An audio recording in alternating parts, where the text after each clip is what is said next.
限界突破、ジークアクスが切り開く新たな時代。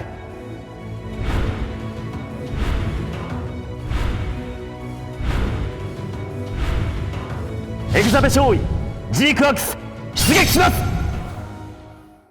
機動戦士ガンダムジークアクスでエグザベオリベ役を、担当しております山下誠一郎です。よろしくお願いします。ありがとうございます。ありがとうございます。ということでもう本日は山下誠一郎さんにお越しいただいております。ありがとうございます。ジークアクス、毎週楽しみに見ておりました。ありがとうございます。反響とかもやっぱりすごかったんじゃないですか？すごかったですし、もう劇場版もう今年の1月遡ること半年以上前ですけど、ビギニングが始まった時点で気づかれて、おいと周りの本当にガンダムが大好きな方たちとか、他の仕事でお世話になっているスタッフさんたちとかにも出てたねとか見たよとかってたくさん言っていただけて、もうやっぱ4月の本放送からそれは盛り上がってってところで、ありがとうございます。見ていただいて、私も一視聴者として毎週毎はもうなんかジェットコースターみたいな、本当に何みたいな、もう本当に楽しませていただきました。そうでした。そんな作品でエグザベを演じられているということで、エグザベを演じてみてなんかいかがでした？いい立ち位置のキャラクターだったなと思いましたし、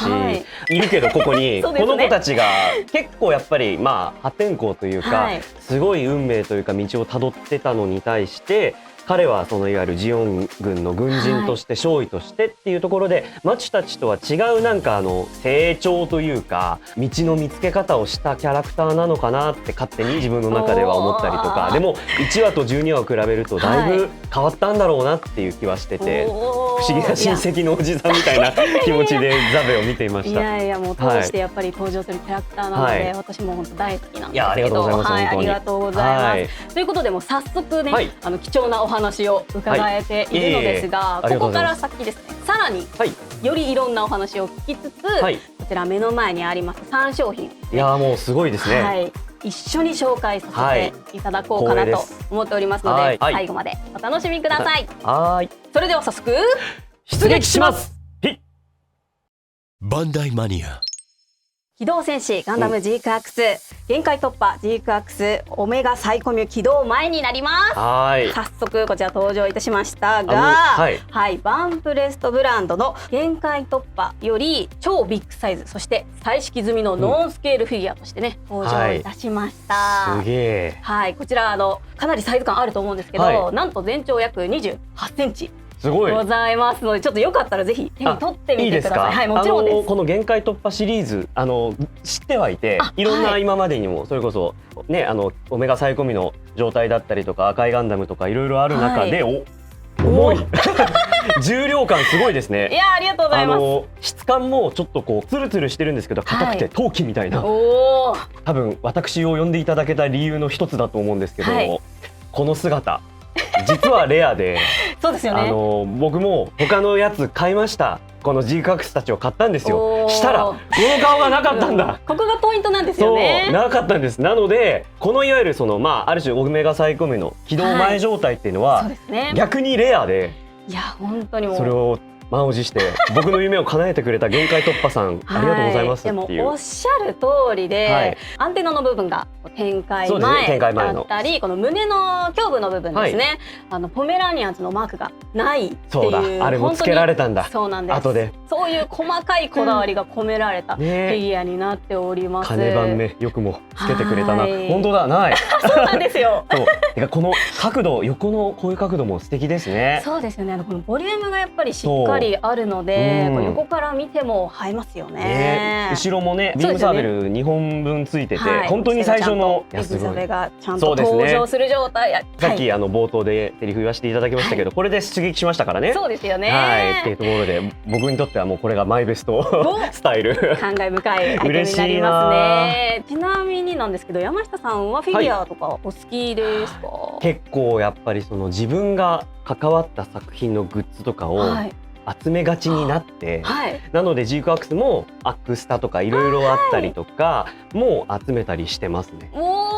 ということはじゃあもう棚とかがあるんですよね。そうですね。ちょっとこう飾りたいなっていうところで、いいですね。もういずれ本当に綺麗にこれをねゲーセンでゲットすることがまずっていうそうですね。ちょっと試練なんですけどもみんな並べたいです。他の限界突破たちと。そうですよね。持ってる方もたくさんいらっしゃると思うんですけど。はい。ということでこちらエグザベが乗った状態の自覚ということなんですが、山下さんはエグザベというキャラクターにどんな印象をお持ちなんですかね。シンパシーというか、なんかすごく共感はしやすかったというか、演じる上でもその馬があったっていうとあれなんですけど、難しいなこの役って感じはあんまりなかったです。楽ちんだったってわけではないんですけど、最初に言ったようにマチュたちとは違う考えや悩み方をしたり、そう思えば境遇としてはやっぱり結構彼自身も辛いものというかは明言されてなくとも端々でそういう会話の中からにじみ出るものもあったりしたので、特に後半の方ってニャーンと行動を共にすることが多かったので、そういうところからなんか彼の性格というかパーソナルなところを知っていて、なんか分かるなっていう共感に近いようなところはありましたね。そうなんですね。いやもう初めてその山下さんにお会いした時になんかエグザベだってちょっと思ってしまった部分があったので、なんかまんま説たまにマチュ役の黒沢さんもジガクスのトークか何かでおっしゃってて、まんまザベでみたいなシャリアブル役の川田さんもなんか言ってくださってて、本当ですか？本当ですかみたいなあんなにキリッとしてるかなみたいな。いやもう本当にぴったりだなって思いました。そしてですねちょっとこれもまた一つお聞きしたいんですが、山下さんはジガクスの作品の中でジガクスとあとはエグザベ専用のギャンに乗られていたかなと思うんですが、ギャンも出してください次は限界突破ギャンですね。そうですね、ギャンも待ちたいと思うんですがその2機の他にですね、もしなんか乗ってみたいモビルスーツがあれば教えていただきたいなって思うんですけど。乗りたい、いやみんな素敵な機体モビルスーツだらけなんですけど、乗ってみたいっていう意味だと8話の前半かな、夜最後のそのシャートのマブでそのグラナダをっていうところの作戦の時にシャリアブルがキケロが乗った時にこうレバーを持ったとこう前にビュインってスライドしてて、うわめっちゃ腰痛めそうだけど面白いアトラクションみたいで、この姿勢ではい大佐ギュインブーンって乗ってて、どんな乗り心地なんでしょうみたいな、どういう感じで動かすんだあれって思って、ちょっとやっぱ他のねモビルスーツたちとはやっぱり姿形も能力もね桁違いなキケロガなので、ちょっとあそこは内部機構が見てみたかったです。なるほど。エグザベともやっぱり対戦が戦いましたね。ギャンとあれは熱かったですね。11話からキラキラというかねゼクノバの中で会話をしながらも戦ってなんかお互いの思いをぶつけ合うというか、ありがとうございます。胸熱で拝見しました。嬉しいです。ありがとうございます。ということでもう山下さんのね機動戦士ガンダムジークアクセの愛ですね。愛が限界突破ということで。うまい。まあ決め技。ということで、こちら紹介してまいりました。こちらぜひ皆さんも手に取ってこのディスプレイを楽しんでみてください。バンダイマニア。続いて機動戦士ガンダムジークアクスアマティズリハマチュフィギュア私服バージョン、そして機動戦士ガンダムジークアクスニャンフィギュア私服バージョンを見ていきたいと思います。こちらの2人もやっぱりエグザベとは関わりの深い。そうですね、関わりこの赤い子はねそうですね、もう初対面からみたいなロッカーでもいろいろありましたけれども、今回はなんと私服バージョンということで登場いたしましたので、まずはマッチからちょっと見ていきたいかなと思います。スカジャン的な後ろの柄もあるちゃんとね描かれてて、ハローバッグがおしゃれで、ここにねハロー入れていつもこうやって繰り出してるんでしょうけど、素材感というかね、ちょっとエナメルっぽく見えるような素材感もあって、なんかそこも再現されてるのがなんかいいなと思いますよね。クリア感、そうプールバッグみたいな紙のハイライトの着色がすごい好きで、赤に対してこの緑の色がハイライトがすごく綺麗で、キャラクターデザインが本当に素敵だなと。特徴的なやっぱり部分かなと思うんですけど、髪の毛の部分なんかも赤い色の部分の毛先がグラデーションがかかっているんです。本当だ、グラデーションもそうですし、耳、そうなんです。ピアスね、これつけてて細かい部分までねこだわられてるんですね。いや本当に素素晴らしいなと。可愛い。はい。ファッションもねいいですよね。キャラクターのおしゃれなところで素敵です。はい。なのですが、山下さんはこのマチュに対する印象とかってどんなものがありますか？でもあんまり今まで見たことないような、すっごいキャラクターだなっていうのは当時から思っていて、ジークアクス全体に言えるんですけど、関わった手前当然ではあるんですけども、他の声が浮かばないぐらいみんな本当にキャラクターとその演者の声の親和性というか、声優さんの技術プラスなんかもう内面的なところなのか、役に寄り添った声をしてる。もうだからマチュの声は本当に黒沢さんしか考えられないし、黒沢さんのやっぱ演技だったり芝居のがひらめきあって、このマチュの魅力的なキャラクターが描かれているっていうのは思うので、掛け合いも多かったので、特に 5話か、ロッカーの下り私大好きです、あのシーン。本当に予告出た時ついにエグザベやったなって言われて違うんだってあの狭いところでしたね。あそこのシーンは結構掛け合いもできて楽しかったですね。そうなんですね。そのマチュとの初対面もやっぱ衝撃的だったのではないかなと。そうですね。上を飛ぶマチュ、女子高生が、しかも起動させちゃうしっていう衝撃があったと思うんですけど、なんか最初から最後まで本当に駆け抜けた、なんか彼女2人かのひと夏の大冒険感があって、そういうところでもなんかジークアクスは面白いなと思いますね。ありがとうございます。よく頑張って。アフレコとかでもなんか一緒のシーンが多かったりして。そうですね。そのロッカーの下りは一緒に撮りました。何かエピソードあったりしますか？もっとウィスパーでぐらいのなんか何段階かありました。最初はもうちょっと聞こえるような感じでやってたんですけど、外に軍警がいるからもっと声潜めていいですよ、もっともっとみたいな感じのをやったりとか、あとはそのなんだろう、マチュに対する当てつけ感、結構エグザベは割とソドンクルーの中でのコミュニティだと割とやっぱりその真面目な感じでっていうところがあったんですけど、結構しっかりマチュに対して助けたのに助けてもらったら礼はなしかとか、そうですね。そういうちょっとこう強めの、自分がその会話の主導権を握っていくような巧みさもあって、そういうところは楽しかったですね。何パターンか取ったりとか、助けてあげるエグザベの優しさと、でもこうなんかちょっと作戦というか行かせないためのっていう計算もあって、エグザベのこうエリート感というか実は切れ者だったっていうねっていうところも感じられて、本当に素敵だなと私も思いました。ありがとうございます。では続いてニャンも見ていきましょう。やばい、どうしよう、ちょっと限界化してしまいそうで。限界突破していきましょう。はい、もう早速じゃあいいんですか？お手に取って。もう絶対言われる。もう山下くん気持ち悪いって絶対言われる。大丈夫です。いやすごいよ。私服姿って意外と劇中だと映ってはいたけど結構レアで、このニャンの服はデューたちがコロニーに攻めてきた時にジークアクスに乗ってた時はこの服だったので、ニャンが。マチュとはやっぱりちょっと印象が違